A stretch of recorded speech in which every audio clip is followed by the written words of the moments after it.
दोस्तों हम लोग जा रहे हैं नैनीताल। हम लोग हैं 3 लोग अभी और एक और फ्रेंड हमें मिलने वाला है नैनीताल में।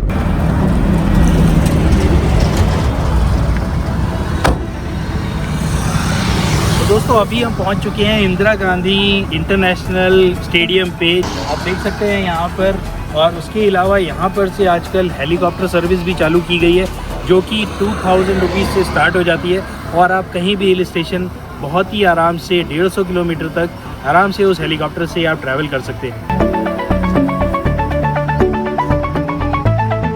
यह है उत्तराखंड में स्थित काठगोदाम के कुछ नज़ारे, जहां दीवार भी अपनी एक कहानी कहती है। उत्तराखंड की आत्मा को यहाँ रंगों में उकेरा गया है।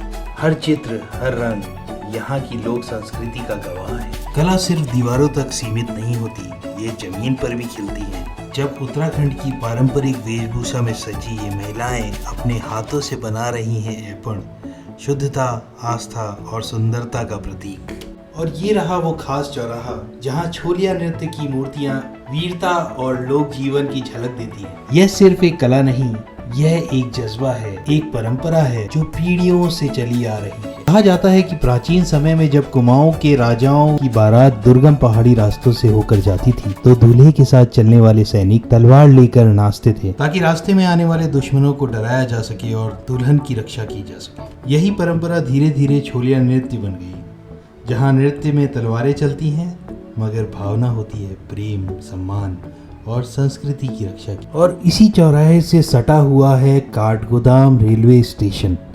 आपको मैं यहाँ इसलिए लेकर आया हूँ कि मैं आपको बताना चाहता था कि ये स्टेशन कुमाऊं इलाके का सबसे आखिरी स्टेशन है। और आप देख सकते हैं यहाँ पर रेलवे की पटरी के बाद है ये बड़ी सी दीवार और शुरू हो जाते हैं पहाड़ ही पहाड़। जैसे ही हम काठगोदाम से ऊपर की ओर बढ़े, सड़कें मुड़ने लगी और नज़ारे बदलने लगे।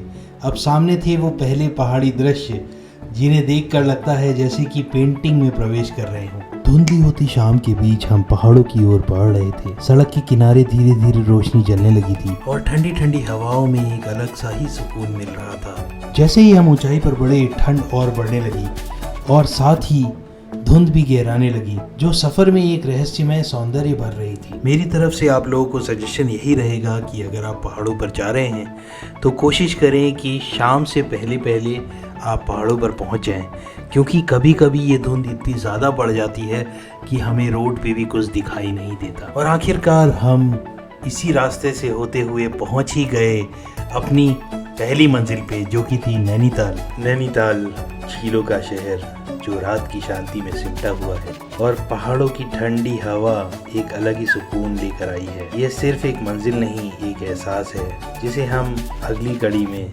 धीरे धीरे जानेंगे।